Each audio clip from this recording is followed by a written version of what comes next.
Robert, thank you. Everyone, welcome. This is the Tulare Basin Watershed Partnership Network's next presentation in order as we continue to be a collaborative group in development. Heretofore a consortia of interested and like-minded folk seeking the most efficient and energetic way to do good that we possibly can. And Logan will have a much more specific definition of that as we get going.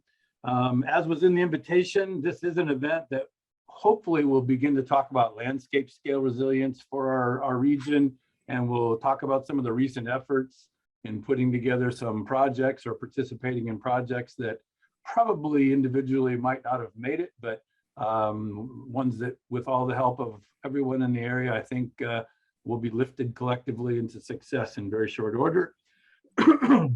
I'll go quickly over some of the background that got us to where we are. If you could move Joanne to the next slide, please.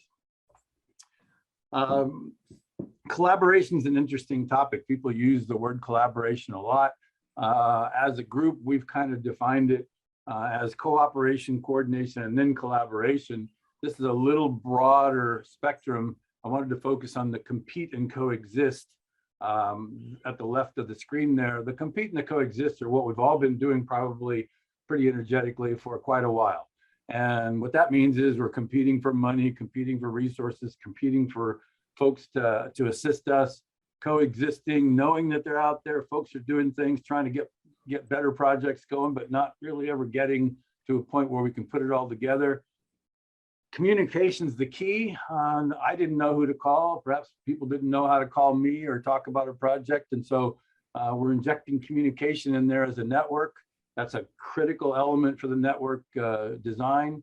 And then of course, we want to move to a cooperative layer that can allow everybody to sort of begin to more freely and comfortably communicate. And if nothing else, just fill each other in on what some of the ideas and thoughts are. Coordination, of course, is a more of a commitment. When you're coordinating with someone, that means that you're going to rely on them and they're going to rely on you to do certain things to make something happen, but not necessarily a full collaboration. And then ultimately the collaborative effort is where full commitment by all parties involved, trust, sharing of intentions and goals and decision-making and resources for an ultimate higher goal than individual organizations ever could do. And then of course, integrating that with folks who are on the outside looking in and continuing to invite them in. So that's kind of where we are. People have always looked at me and said, Matt, you're out of your mind. This is the Tulare Lake Basin. There's too many disparate interests down here. But people call me a wooden watch, call me what you will. I always look to Albert Einstein. Here it is right here. If at first the new idea is not absurd, then there is no hope for it. So there you go. It is not absurd. We should be, going after this collaboration, and hopefully with the energy that we have amongst our 55 and growing people on this call, we'll have one heck of a 2 hours here that'll be very productive. So enough of my cheerleading. I want to hand it off to Logan. Logan will definitely give you a little more specific detail, especially for those who've never been with us before. This is a safe environment. Don't worry, we're not going to ask you questions if you don't want to talk. So sit and listen, enjoy, learn what you can, but let Logan start off by educating you on why we're here. Logan. Thank you so much, Matt. For those of you who don't know me, my name is Logan Robertson-Hecker. I'm the Executive Director of Sequoia Riverlands Trust. Really excited to be here today with everyone from the network to talk about the resilience that we're trying to cultivate across the landscape. Especially excited today to note that Carol Combs, who was the engine behind the Watershed Partnership and the network for so many years, is able to join us even though she's far away. So really nice to see your face, Carol. So the purpose of this network is to generate and implement integrated, inclusive, and innovative solutions to advance ecosystem and watershed resilience and socioeconomic sustainability. That's a mouthful. And so I want to unpack that just a little bit for this group so that you can really think about what that means and why this brings us all together here today. So the integrated, inclusive, and innovative in the beginning of this purpose statement for me those all are sort of a family, right? Of wanting to come together and figure out solutions that kind of optimize, right? That come up with the best of all possible scenarios for an integrated whole. And so that's what I think about when I look at that first part of the phrase there. And then thinking about resilience as we move further down. The way that the network defines resilience, and I think it's important to kind of have a shared understanding of terms, is the capacity of a system, whether social, economic, or ecological, to recover from and adapt to shock and stress in ways that maintain and enhance its health and integrity. And there, I think enhance is really important, right? We're not just looking to survive, we're looking to thrive, and we're looking to improve as we go forward together. The other thing that I wanted to share with you is that one of the ways that the network thinks about this purpose is that it's in sort of our status quo, and Matt referenced this in his intro, we tend to operate in sort of separate but overlapping systems. So we've got these economic systems, and there's a little bit of overlap with social systems and some overlap with ecological systems. But the work of the network over time is to really make a shift to where economic systems, social systems, and ecosystems are functioning as healthy interdependent systems. And so that's something that very much the network sees at the core of its work. Next slide, please. And of course, that leads to our big goal, which is to establish and enhance watershed health and resilience across the Tulare Basin by 2040. So I think that's something that we're gathering around and working on building momentum towards, because we know that these next, I guess, 28 years now, or 18, doing the math, are going to be so important for this entire Tulare Basin. Next slide, please. So I want to give a brief overview of our agenda for today. And we're in the welcome and opening comments section now. We'll be moving soon to some program overviews, then a facilitated discussion with our speakers. And we're really excited about the group of speakers that we have with us today. Adam Livingston is going to be talking about the Southern Sierra Partnership. And Adam is the Planning and Policy Director for Sequoia Riverlands Trust. Jeff Powers, the SRT Stewardship Director, and Larry Saslaw will be talking about the Sequoias to the Sloughs, which is a project that the network is developing, really exciting way of thinking about whole watershed. Denise Kadara will be talking about the Allensworth Progressive Association. And if you all don't know what's happening in Allensworth, it is so exciting. So I'm really excited to hear what Denise has to say and that she'll be able to share with us today. Samantha Arthur will be talking about the Lower Deer Creek Watershed Plan. Lots of really interesting things happening there as well. And then we'll wrap it up with Reyn Akiona talking about the multi-benefit land repurposing in the Tule Subbasin. Really exciting new opportunity that's being supported by a $10 million block grant from the Department of Conservation with lots of different partners. And so that's going to be a really great presentation as well. So with that, I will hand back to Robert. Thank you. Great. Thanks, Logan and Matt. I really appreciate the framing. It really helps set us up well for today, give people a sense of what the network is intending to do and why we want to have this session.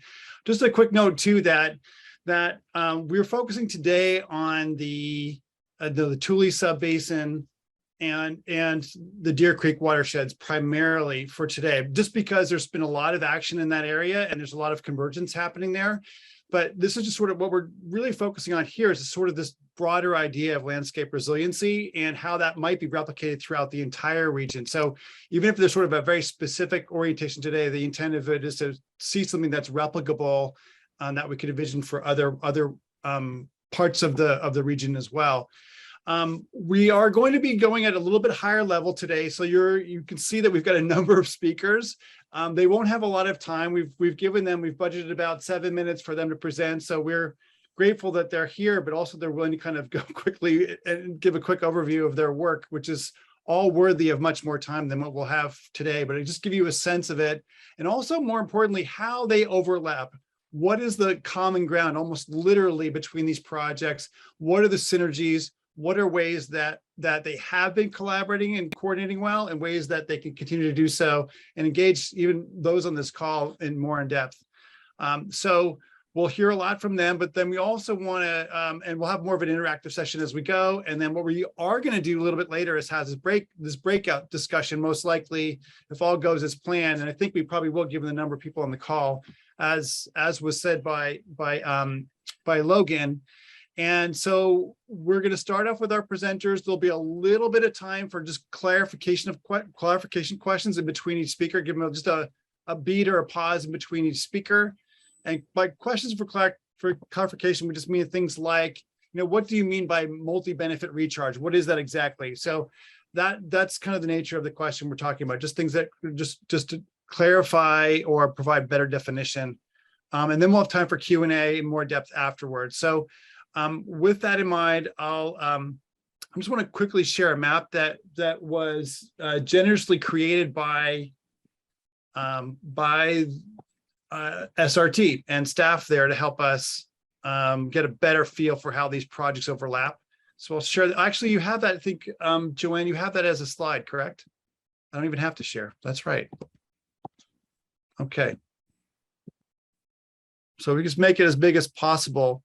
You also have it, I think we've already put that in the chat as well, but what this wonderful color collage here is really illustrating is sort of a whole range of overlapping projects. The large kind of pale green area is the Tule Subbasin, in which there are 6 GSAs. We'll be hearing about that project from Reyn Akiona. A little bit lighter green kind of triangle element coming in from the left side of the screen and getting narrow as it moves to the right. That is the lower Deer Creek Watershed Plan boundaries. The black amoeba thing in the middle there, that's the Deer Creek Watershed outline. And we'll also hear about the Allensworth project, which is also part of this kind of over in the left-hand corner here down in the lower left. And that's also part of this. What's not on the map, though, is actually the work of the Southern Sierra Partnership. And Adam Livingston, I'll introduce now, will be talking about that in some depth and sharing his own map, kind of showing how this kind of maps on a much larger scale across the region. So with that, I'll hand it over to you, Adam, and take it away. Yeah, and one of so should I kind of go into the general introduction to the Southern Sierra Partnership, or let her wrap. Okay. Well, thank you. So my name is Adam Livingston. I'm Director of Planning and Policy at Sequoia Riverlands Trust and coordinator of the Southern Sierra Partnership. And just to give you guys a little bit of an introduction, SSP is a coalition of business and conservation organizations serving a 7 million acre region that stretches basically from the peaks of the Southern Sierra and Tehachapi Mountains out to roughly 99. So basically kind of going out to the middle of the valley floor, but not all the way across the San Joaquin Valley. And of course, some of our organizations have different or broader ranges, like, SRT, for example, works all the way across the valley floor and, a little bit beyond. But in terms of the area SSP focuses on, you can see that on this, California map here. And the organizations involved, so in addition to SRT, Audubon California, Sierra Business Council, Tejon Ranch Conservancy, and the Nature Conservancy. So it's actually similar group in terms of organizations to some of the organizations that are in this meeting today and that have been involved in a lot of these conversations about farmland retirement and conservation in recent years. And just briefly, so what SSP is probably most known for is the SSP framework, which was an in-depth conservation planning and climate adaptation study completed in 2010. And actually, if we could go to the next slide, it basically looked at what we would need to protect in order to maintain habitat for migratory and endemic species as the climate changes and as other land use shifts happen in the region in terms of where development's likely to happen and that kind of thing. And it also looked at certain ecosystem services like forage and groundwater recharge. And basically the result of that was something called the SSP Regional Conservation Design, which is what you see on this map here. And essentially the dark blue areas are highest priority, and then the varying other shades of blue are primary or secondary buffer or connector areas. But, you know, in terms of kind of the big picture view, connectivity is key as far as, you know, you can see at the very southern end, the Tehachapi linkage, because that's where multiple ecoregions come together, you know, the Sierra Nevada, the San Joaquin Valley, the Coast Ranges, the Mojave on the other side. All of that really, you know, comes together in this nexus at, you know, at the southern end of SSP's region. But also, you know, just as importantly, connectivity between the Sierra Nevada and the San Joaquin Valley across altitude gradients. And I think if there's one message to take away from this map, this kind of big overview of the regional conservation design, it is that the Sierra Nevada and San Joaquin Valley are not separate regions, but they are, they certainly have been in the past ecologically, and hopefully will be in the future, one interdependent super region. You know, they're connected hydrologically, they're connected ecologically, and hopefully with some of the work that, you know, we're talking about, you know, in this meeting, they, you know, they can be connected in a much more, you know, concrete sense on the ground. And that brings us to the third slide. Actually, I'm sorry, I think that is a different, wait, can you go down one more? Yeah, that's, so this is actually, this is a similar to the map that Robert showed you a few minutes ago, but the color scheme is a little bit different, and it includes the SSP Regional Conservation Design. So that's what these purple hexagons are. But basically zooming in on the Deer Creek watershed, and as you can see, you know, the SSP Regional Conservation Design generally, I mean, really prioritizes connectivity through riparian corridors. And more recent studies, even though the SSP framework, you know, is about a decade old, more recent studies that some of our partners, including TNC, have done, have really validated that idea, like the importance of riparian corridors in particular in terms of building this kind of landscape connectivity.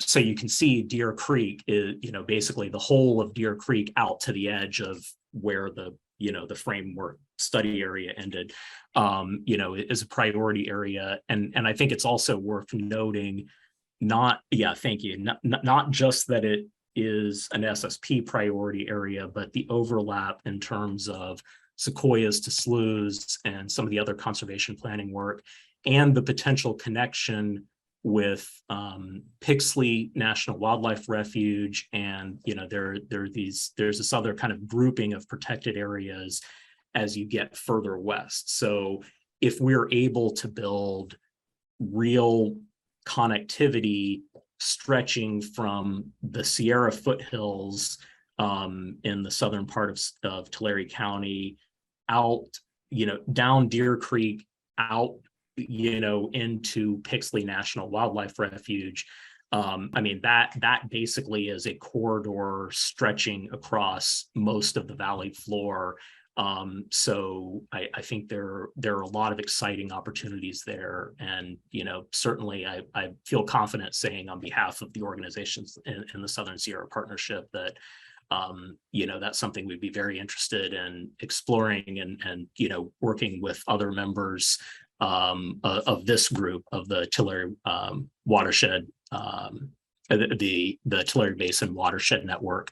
And in fact, we are going to have Robert on next Monday's SSP call to continue that discussion. So I'm definitely looking forward to that. And with that, I'm guessing I have probably used most of my 7 minutes. So I'll open it up to any questions, and if there aren't any questions, I'll pass it on to Jeff. Thanks so much, Adam. That's really beautiful. It's beautiful, and I love to see that kind of that large scale. Because when you shared that big map, I thought, where's the Deer Creek and the Subbasin there? So thank you for illustrating that so beautifully. Any key questions, like especially clarifying questions at this stage from attendees? I know it's sort of a sip from a fire hose here, but what's the elevation of the eastern boundary?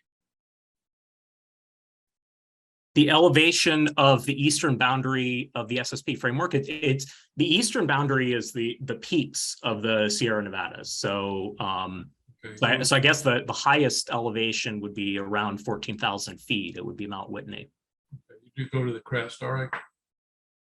great. Okay, so in the interest of time, I think we should move on to talking now about the outlined area that Adam set up here. And I want to introduce Jeff Powers and Larry Saslaw, who are part of the leadership team for the network and are involved in getting this project launched. So hand it over to you two. All righty. Well, thanks, Robert. So as Robert said, I am Jeff Powers. I'm with Sequoia Riverlands Trust. And I've also been on the Tulare Basin Network leadership team for the last couple of years. And I'm here to provide a synopsis of the Sequoias to the Sloughs project. And that's our elegant name that we've given to the Deer Creek Watershed project. And I'm going to provide you with another locator map. This is the Tulare Basin, all 11 million acres of it, all the way from, the Kings River watershed and the Tule and all the way down to the Kern watershed. And right here in the middle is Deer Creek, highlighted in yellow. And I'm going to provide you an even more detailed and different map of the Deer Creek watershed. And one thing, just so for people that don't know where it is, Porterville is right there at the northern edge of it, and then Bakersfield's down south. And so one of the basic questions a lot of people ask is why look at the whole watershed? And I know that there's a number of people here today that could answer that question a lot better than me.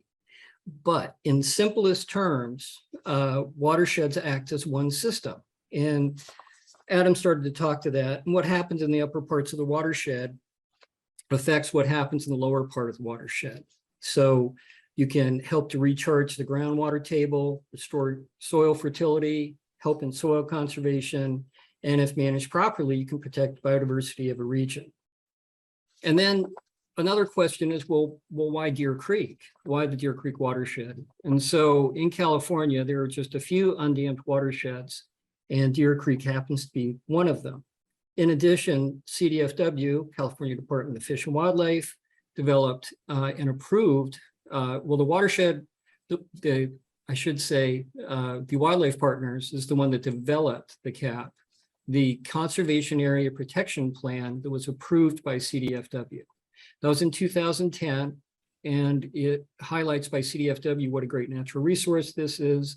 And then also there's other planning efforts like the SSP that Adam just told us about. The network has proposed this project as a pilot to engage stakeholders throughout the entire watershed to collaborate on management issues that affect the entire watershed.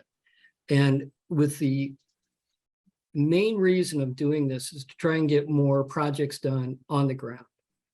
And so now I'm going to pass it off to Larry Saslaw, and he is a retired BLM wildlife ecologist extraordinaire, and an expert in the San Joaquin Valley ecosystems.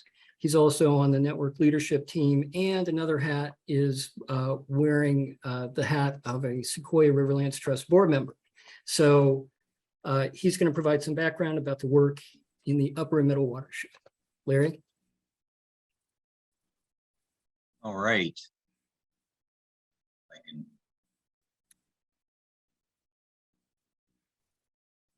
And okay, sorry. Can you hear me, Jeff?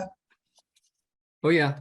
All right. So, you know, one of the things in looking at across the watershed is how to get projects done, as Jeff mentioned. And the one thing we have heard on the upper watershed is just that the capacity of the U.S. Forest Service, the Sequoia National Forest, is stretched really thin. And that they're about at capacity for being able to do NEPA and all the supporting, you know, federal environmental planning and projects that they can do to get more done on the ground. So what we are hoping is that by building a coalition for the entire watershed, that we can increase the voices and the ability to be able to help the Forest Service with funding, to be able to help with capacity to be able to get the work done on the ground. They're already stretched, you know, doing wildfire restoration, watershed and meadow restoration projects. So really what we want to do is to see if we can have a voice that is amplified to help them get the job done. They're the ones on the ground, but how can we as partners in the watershed and as citizens and groups of people help them get the job done. The same thing also for the mid watersheds, for those private lands below the forest boundary, down to the foothills, the ranch lands, the grazing lands that are the watershed, the main stem of Deer Creek. For them, how can we help private landowners be able to access NRCS, EQIP, and other conservation cost share programs? How can we help cooperative extension with their capacity, but mainly to get information, to be able to share experience of some landowners on what they're doing with their ranches to improve the creeks, manage the blue oak woodlands up into the mixed conifers, and through our coalition to be able to, again, build capacity so that the landowners can get the job done of managing their lands with public dollars, help from public dollars to improve the watershed, keep the water on the land, improve streams, stream conditions, proper functioning condition, and overall help us get the job done in the watershed. So with that, I'm gonna turn it back to Jeff, and we'll finish up here. Okay. One thing that I forgot to do was kind of say what was on this map. The U.S. Forest Service is over here to the right, and going down, these red blobs are SRT projects. You have Terabella, Erlenmark, Pixley. Out to the far west is Atwell Island, the BLM, 8,000 acre, 20-year mature restoration area, Pixley National Wildlife Refuge. This crosshatched area here, the dark gray, is the lower Deer Creek Watershed Planning area. And this lighter gray vertical striped area is the entire Tule Subbasin. Just so everybody's aware, that'll set it up for some of the other talks. So now that I have probably less time than before, we're going to be doing a communications and outreach for the Sequoias to the Sloughs project. We were lucky enough to get a nice grant from the Fish and Wildlife Service Central Valley joint venture. And we're going to be doing what you see on your screen here. These are the main things that we're going to be doing over the next year or so. Conduct a stakeholder assessment, up to 10 interviews with key stakeholders, design and facilitate a series of 3 meetings, at least 1 in person. And we're going to create a GIS-based story map for Deer Creek, plus conduct a water balance assessment for the watershed. A lot to do there. And so this is a laundry list of the stakeholders that we've been able to come up with. And I'm definitely not going to go through every one of these. This is like an alphabet soup of acronyms. And if you see your agency or organization up here, you will definitely be getting a hold of us. And if anybody out there, if we've skipped somebody, or if you would just like to be involved, let Robert or anybody on the network know. And you will hear from us for sure. This will be upcoming. So it will be exciting to get all the stakeholders together and really start to try and figure some of this out. And with that, I will pause if there's any clarifying questions. And Yeah, thanks, Larry and Jeff. It's a great summary. And I'll just say, just to clarify too, that this list of organizations are not yet committed partners. They are target partners and stakeholders, even though there's been a lot of interaction with a number of them over the years, for sure. There's already very strong relationships there, but we want to kind of make sure that we, just engage everyone appropriately going forward with this kind of new phase of the work. With that said, are there any questions that people want to ask? Just clarifying questions at this stage about the Sequoias to the Sloughs. Okay, great. Well, I'll just say just one quick point about it is that this project has been kind of in development, to Jeff's point earlier about the cap, for multiple years, over 10 years. So that's one of the reasons why we are extra fortunate to have Carol Combs joining us, because she's been the champion of this effort for quite a long time, as of many others. So with that, I'd like to move on. Robert, I'd just like to say there are two people who have raised their hand. Okay, great. I yeah. can see them. All right, great. Thanks. Thank you. Hi, this is Kathy Capone. So I would like to propose that you contact Alta Peak chapter of the California Native Plant Society as a potential to these key partners list, and potentially the Tule River Parkway Association. Great. Thank you. Very good. Thank you. That's great. Who is it that I contact? You said Robert? Yeah, that's me. That's me, or Jeff. Okay, thank you. I'm going to volunteer you, Jeff, but yeah, That's fine. Too. Please do. Was there another hand, or was that the hand that?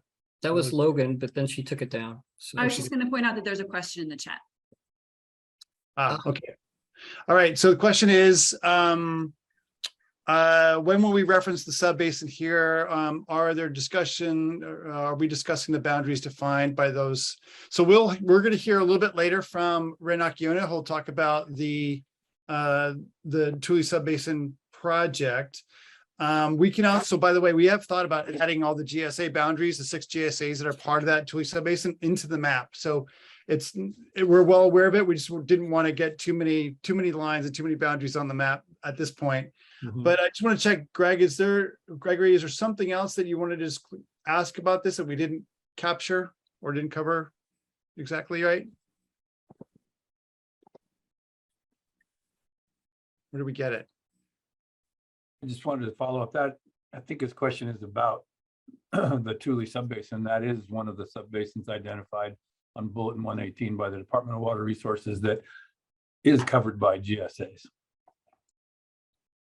Yes, great. Okay. Thank you. Matt, appreciate that. Okay. So without further ado, we'd like to go and introduce our next speaker, Denise Kadara with the Allensworth Progressive Association. Welcome, Denise.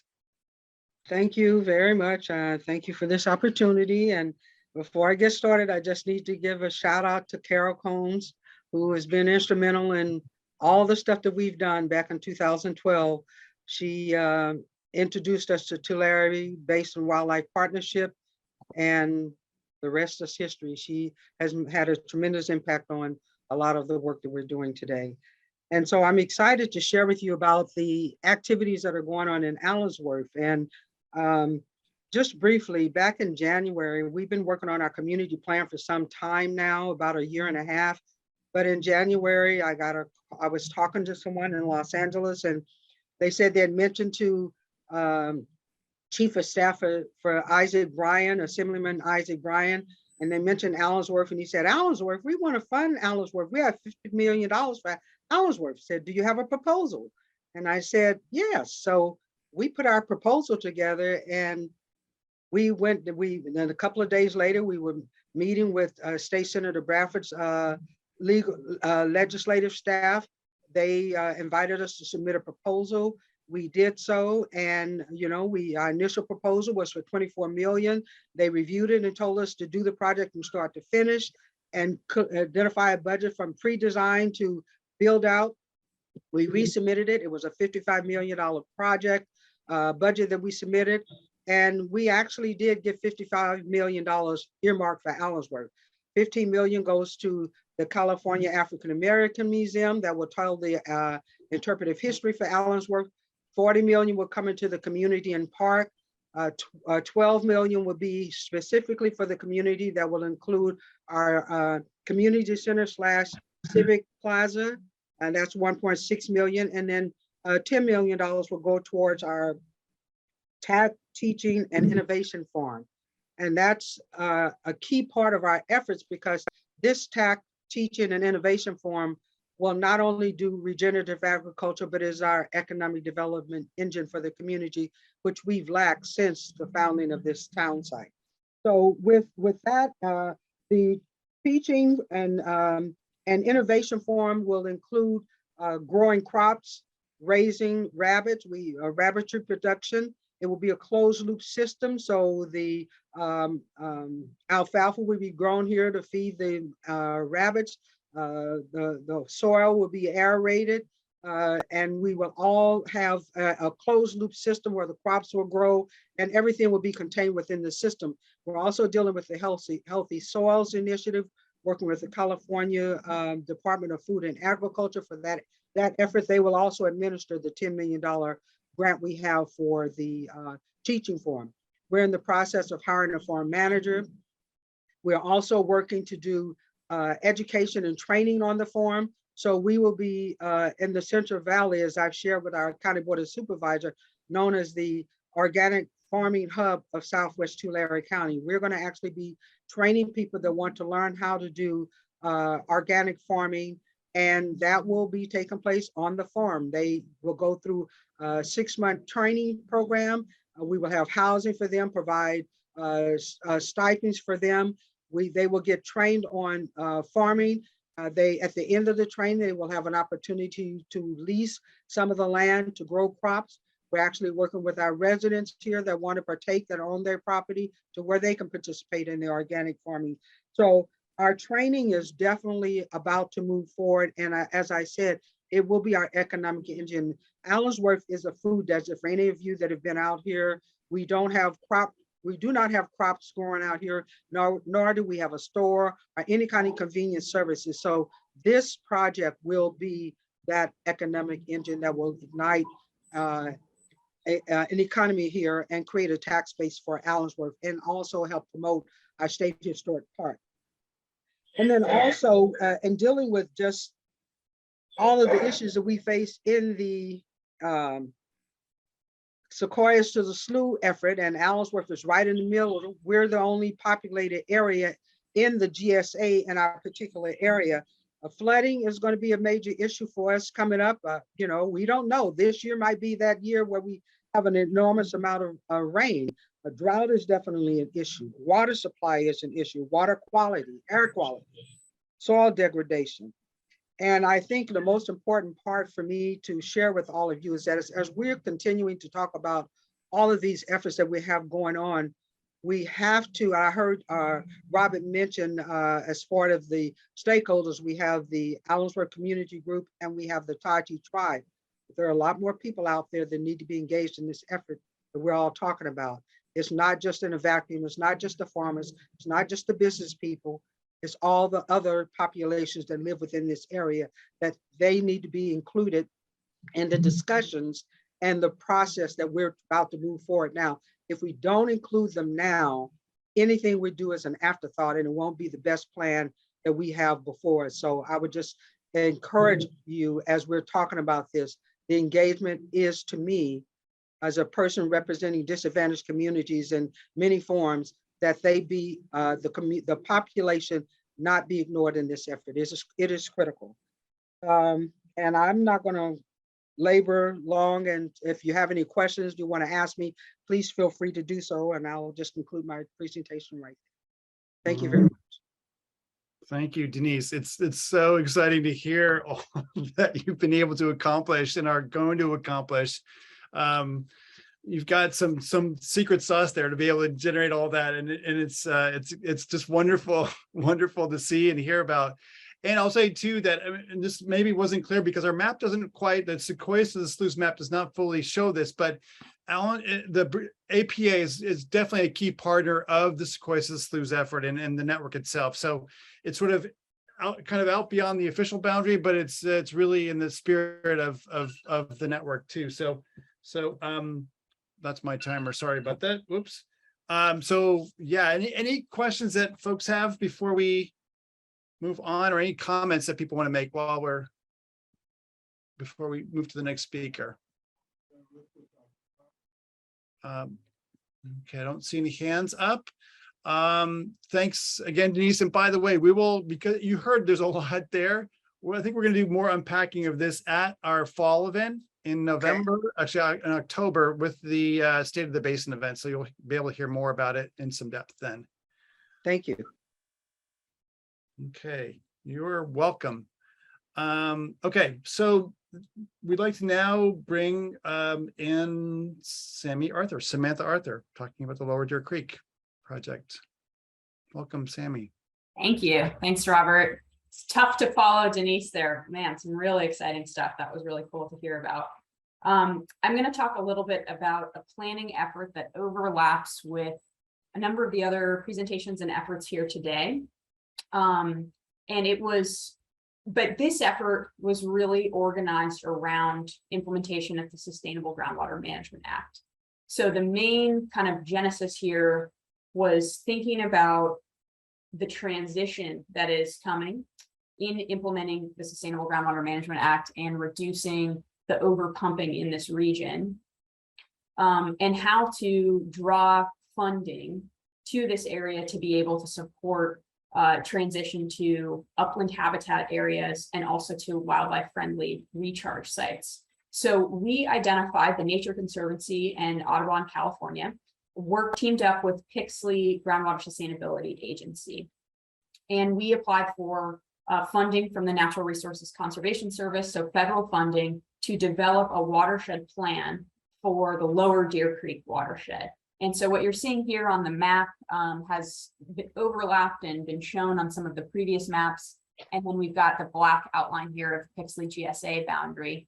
Admittedly, the size of the watershed for us, and the reason it doesn't go up further upstream, is because there was actually a restriction in the funding eligibility where you had to stay below a minimum acreage amount. So that's why we focused on Lower Deer Creek, and to really target the areas that would be undergoing land transition as a consequence of actions to reach sustainability in this area. So over the last year and a half or so, the Nature Conservancy and Audubon and Pixley GSA have worked with a number of different consulting partners to prepare a watershed plan. But the idea here is to be eligible for and attract funding from NRCS, from this federal agency, to support the development of wildlife friendly recharge areas and the land treatments, the actual restoration actions to bring some areas from agriculture and into upland habitat, where the water supplies are lacking and that need is there to meet the sustainability requirements. So we developed a plan, and the plan from requirements from NRCS are actually really focused around developing an environmental document and getting the NEPA certification for those specific sites. So we have an overall watershed plan, but in this program, we had to focus on specific sites to do that NEPA documentation. So we identified 3 sites. The overall plan is to transition 17,000 acres of farmland in this Pixley GSA area. And of that 17,000, restore 15,000 acres to upland habitat and transition 2,000 acres to wildlife friendly recharge. And when we say wildlife friendly recharge, we're talking about, the design of those basins on the surface to be able to provide wildlife benefits. So you've got, nesting islands, you've got vegetation, so that when water comes, there can be benefits to birds and other species. So we identified 3 projects, and actually go to the next slide for me.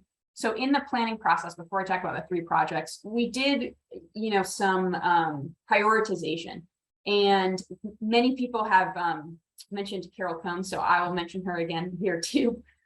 In thinking, when we started this, consulting with Carol and understanding how this was a part of the Sequoia to Sloughs project, that lower part. And again, we were focused here on Sigma and this specific GSA. So that's really what defined the scope.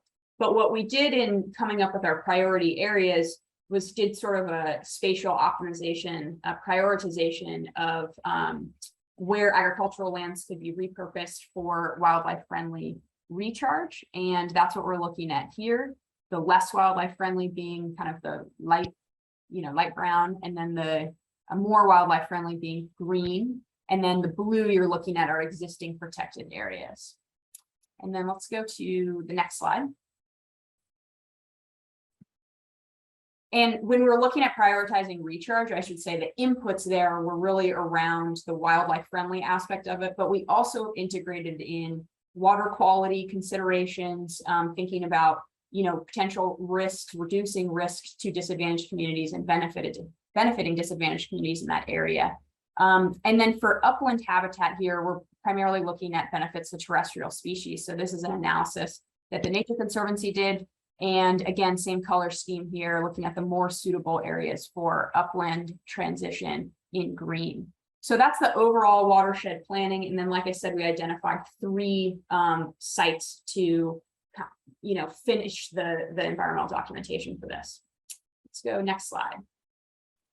And that did kind of change our scope and limit it in terms of having to focus on the 3 sites. But the thing I want to emphasize and share is that this planning process has given, kind of a foundation to a bunch of other exciting projects. And mostly that's what Reyn is going to talk about next in working with the GSAs to apply for and secure $10 million for land repurposing. And as a part of that effort, we looked at this, need to transition to upland habitat. And the Nature Conservancy is leading a strategic fallowing pilot program. And the objectives here are to save water, to put cover crops on areas that come out of production, even temporarily here. These are temporary contracts. And they come out of production for water shortage, and then put cover crops on these areas to improve soil health and provide wildlife benefits. And we're using a system that we've used in other areas in the Central Valley, where we do an auction process with the landowners to come to a compensation price point for them to do these practices, to put cover crops on their property. And so this will be a complement to, other long-term retirement efforts and transition efforts to different land uses, and is a component of the larger program that Reyn's going to talk about next. And this planning process in the lower Deer Creek is something, and all of the planning efforts we're talking about here is something we want to see rolling up into the land repurposing plan that Reyn's going to talk about. So I'm going to pause there and see if there are any questions. Sammy, that was incredible. Your timing was exactly with my timer. That was really well done. Thanks so much. Questions? Do you have time for questions? Please, You yeah. You asked for questions. Do you have time for questions? Please, yes. Bruce, go I ahead. noticed on your map, Samantha, you have a pretty sharp boundary to the west. That's either Second Avenue or Dairy Avenue. Have you looked further west to the other side of Kings County and looked at the Buena Vista drainage area, the ponds and the habitat areas of the Tulare Basin Drainage District areas? Yeah, that's a great question. And we haven't looked further west there. And again, it was kind of a jurisdictional, like we had to stay below an acreage limit. So that's what ended up defining that for us. Unfortunately, not as reflective of the watershed. Those are active recharge areas and storage areas and habitat areas when there is water in those areas. And there's a major effort of wildlife breeding nests and habitat in the district areas to offset their ponds area. So when we look at this plan, and this is not the only activity in this area that this is going on, and there's a history of activity just a little further west on your map. Yeah, I just think it needs to be acknowledged that there's there's things going on in that region. Totally. Yeah. When Yeah. you have I water. appreciate that. Thank you. It's such an important, I think, point about why we're all talking here, right? Yeah. And that broader collaboration. So thank you for that. And I have a sore point when you talk about cover crops, because I worked with years on soil dynamics and cover crop, and you can't not produce a cover crop without water.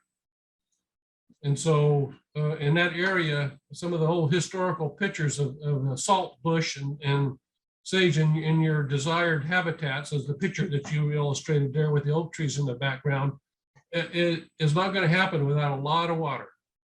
Yeah, interesting. So this is a new pilot for us, since there's going to be a lot of learning in the cover crop effort, and would love to actually talk to you about it more. But what we're looking at there is, yeah, putting a cover crop out so that if there's enough rain, it goes on these temporarily fallowed areas. But then the upland restoration would, you know, be like the sage scrub that you're describing. So anyway, we should talk about that more. I hope we can, because I hate to bring up Ephesians 1:9. There's nothing new under the sun. And you talked, there's a lot to learn. There is an awfully lot of information that's available that we don't have to reinvent the wheel. Absolutely. Great. Thanks, Bruce. And just one other quick clarification question for you, Sammy. Could you just very briefly explain what an upland habitat is? Because I know for me, when I first heard the term, I wasn't quite clear where the upland was. Yeah, good question. So I think we use that term in the, at least in the bird conservation world, as like wetland versus upland. So the wetland area, if you picture Pixley National Wildlife Refuge, the wetland area is the area that's actively flooded, you know, has usually berms and vegetation to create that topography for flooding. And then the upland area is the dry side that's not flooded, but is providing, it's not, you know, managed in that way with additional flooding, but is providing habitat for non-water species. It's elevation, Robert. Yeah, exactly. I just wanted to make sure others knew what that meant. Thank you. And just to flag also, Bruce, your comment about, you know, there's stuff happening west of that boundary line that part of the network's work and role can be to actually help kind of make that connectivity happen as well. So that's a very good kind of flag for us. That's one of the reasons why we are doing this session today. So thank you again, Sammy. And we'd like to now bring in our cleanup batter, so to speak, our final speaker for the day, Reyn Akiona. Welcome. Thank you. I'm going to share my screen here. All right. So just a quick self-introduction, because I'm in a weird role. So my role is a watershed coordinator. It's a Department of Conservation term position, and watershed coordinators are tasked with very specific efforts on the landscape. So my objective is over a 3-year term to work in the Tule Subbasin, specifically with the local 6 GSAs that were referenced earlier, to work on sustainability issues regarding groundwater, and sort of the buckets that you could put those in are sort of ecological, agronomic, and then water security issues, all tied to groundwater management in the Tule Subbasin. By nature, where we are in 2022, there's a pretty strong nexus with a lot of the land repurposing issues sort of being faced in conjunction with these SGMA requirements.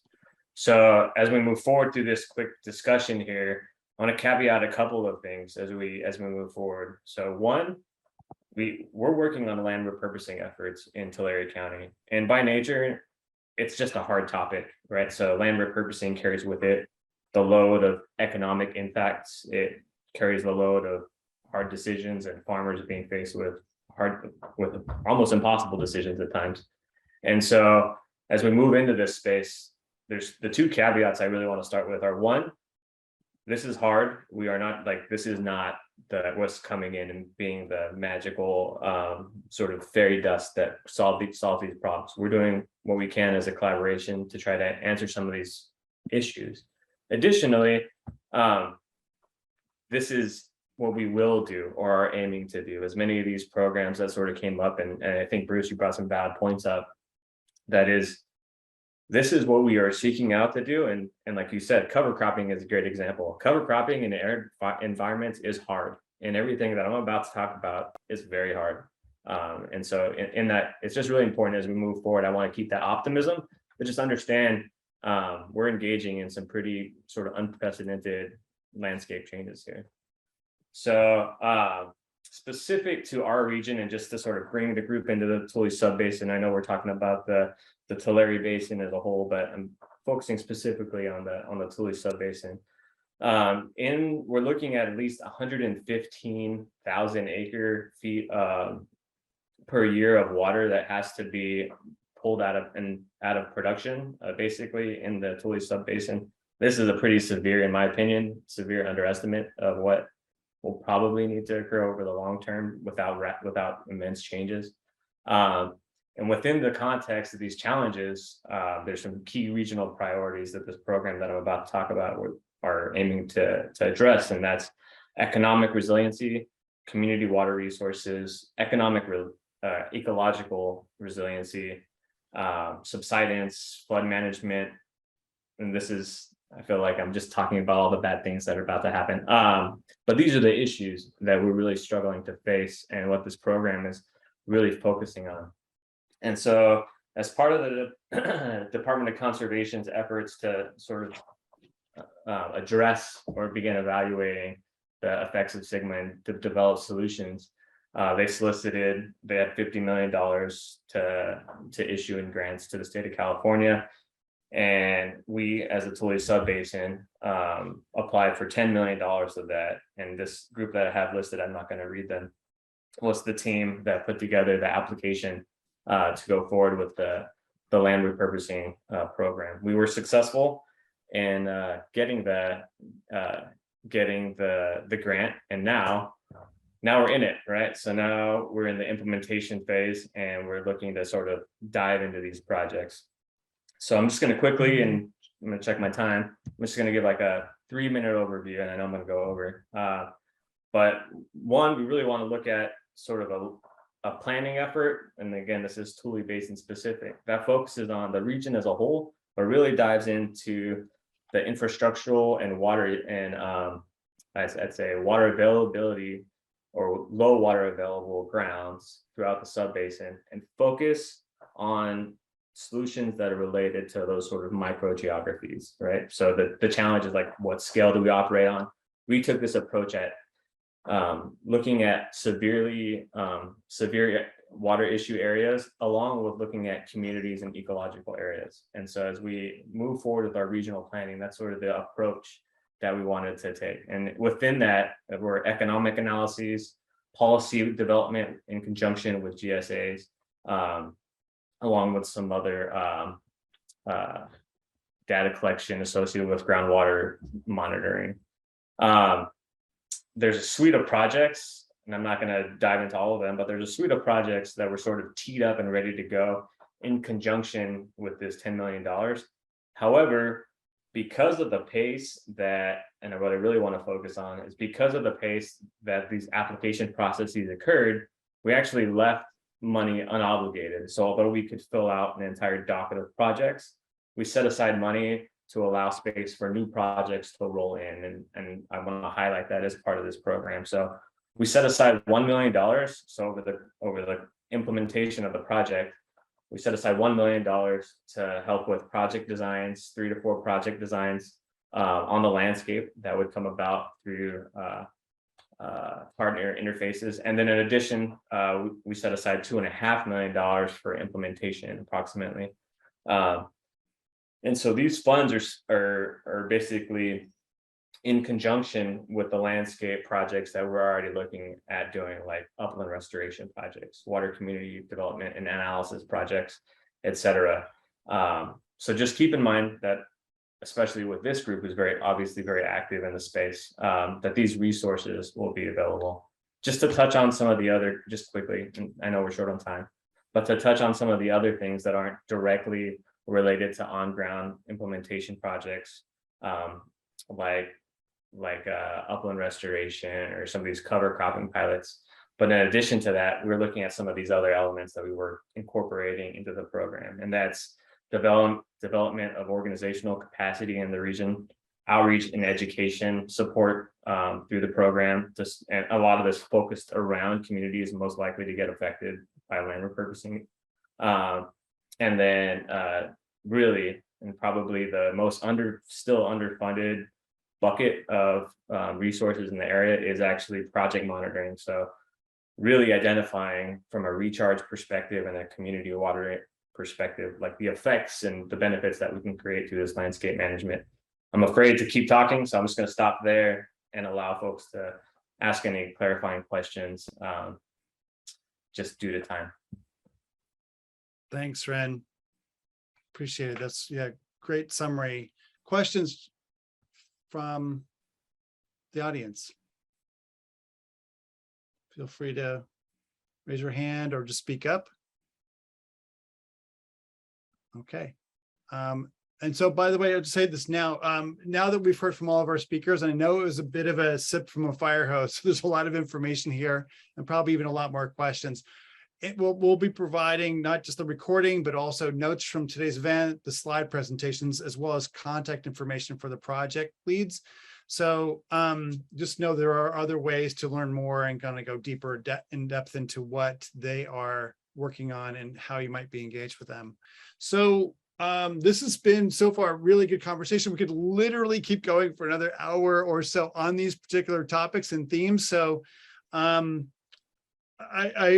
the risk of kind of shifting gears here and just making sure that everyone feels like they've got a chance to kind of say more and kind of discuss this in a little bit more detail, we'd like to shift actually into doing some breakout sessions for folks. And I know that sometimes people are like, breakouts. Other people are like, yay, breakouts. So we're hoping that it can be valuable for all involved to stay on the call and be involved with that process. The leadership team has graciously agreed to help kind of facilitate and take some notes on that. Great. I think almost everyone's back now. Is that right, Joanne? Everyone's here? Okay. Yep. Everyone should be here. All right. Well, thanks everyone for staying to the end. Hopefully you had some good conversations and at least got to kind of know other people that are kind of interested and concerned about some of the same issues you are in the region. I know we even had people that were from beyond the region who were also curious about what on earth we're up to here in the Tulare Basin and the Tule Subbasin more specifically. I know that some people love report outs, but others are a little bit nervous, don't like a long report out. So maybe we can just get some quick highlights from our leadership team on things you heard in our breakouts. Matt, maybe I'll go to you. You're already off mute. Okay, I'm usually kind of shy, so I'll go as quick as I can. Our group was, very engaged. We met a couple of new folks that are fairly new to this process. They were enlightened and excited about the fact that there was this potential connectivity here, the network itself developing, and they were very, tuned into the fact that these projects clearly have interconnections that make them better projects. And so I think that's really important. And they have some ideas of their own that they want to submit, which is going to be great. And so I think that's just it. And I'm going to take a little bit of editorial time just because I can. Also, we're going to, the chance to have a basin-wide meeting in October is just so exciting to me. They were so great to talk to in this Zoom window, but this basin-wide meeting is going to be in person. And we're going to be able to, have a presentation set that's going to go in the morning, and then we're going to be able to sit around and discuss live and in person with other human beings about common stuff. And it's just going to be really exciting. And that's what I took away from just our breakout, was the excitement of being able to communicate, on an in-person level with other folks. So that'll be my summary. I know I took too long, but I had to advertise as well. No, it's good. We love it. Okay. Other leadership team reps that want to share from your group? Yeah, I can share. So we had a really great group and a pretty robust discussion. I mean, in general, folks, were aligned around the collaboration being one of the things that was really encouraging, and being able to work across sectors, noting that sometimes these sorts of conversations are occurring, within sectors or sometimes in groups that are somewhat inward focused. And so to be able to look across sectors was something that people valued. And then there's some pretty hard questions about, like, you know, how does something like this actually, you know, make big change? And so how do we get from, you know, the participation of individuals in an effort like this one to the significant changes that we know are going to be needed, and just kind of appreciation within the group for being able to grapple with those difficult questions. Great, thank you, Logan. Well said. Jeff, did you have a separate group? I don't know where you ended up, if you had your own group. Yes. Yep. No, and it was really, you know, all the positive things that Matt talked about and Logan, the collaborative efforts. Yeah, I have to say I did a horrible job of time management, because we were just having an interesting time of talking and getting to know each other a little bit. So, but it was more of that too. I mean, Jeff and I ended on a very negative note, but it's definitely not worth repeating here. More of a reality check kind of a thing, but no, it was really good. Okay, great. We'll capture that up in the debrief meeting here. Malia, you had a group, I believe. Yes, my group, there was 3 major themes. I'd say the first theme that we talked about is that this basin is facing very difficult challenges. That number 2, this network, the development of the relationship capacity, the process capacity, the network building is an essential piece towards addressing the challenges. A lot of encouragement, seeing all the projects coming in, the implementation of those projects. And then theme number 3, that next steps, the work that needs to continue to happen, is really finding ways to bring in the people that are going to be most impacted by the challenges. Those were the 3 themes my group talked about. Great, thanks, Malia. Well summarized. Okay, let's see, who else? Larry? Sure. There was a lot of energy, just I think people pleased that we're in this process, that you know, we're bringing people together.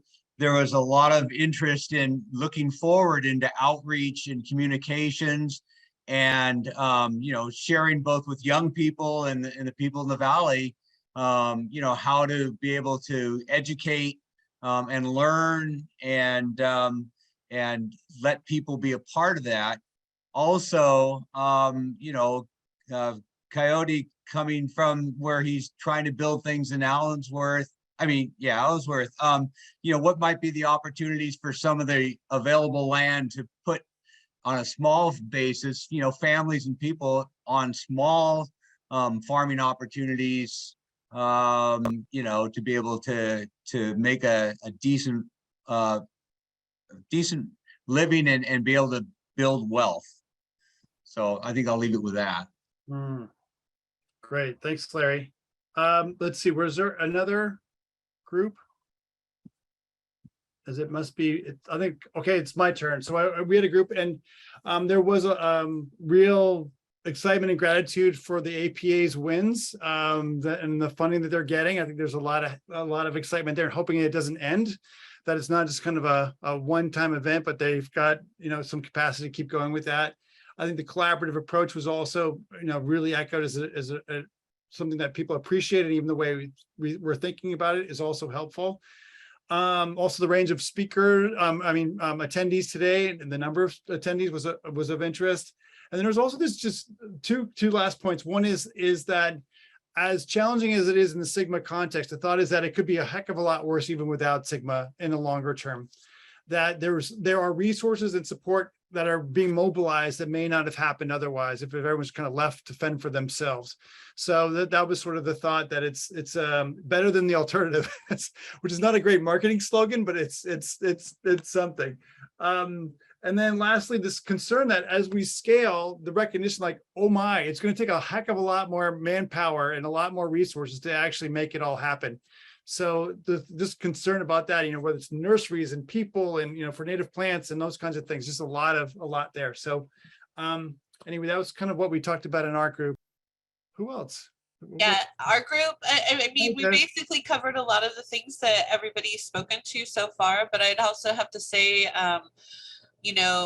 another voice that, like, obviously can't speak for itself in these conversations and relies on all of us to kind of step up is the environment itself, and making sure that the environment is always kind of prioritized in these conversations.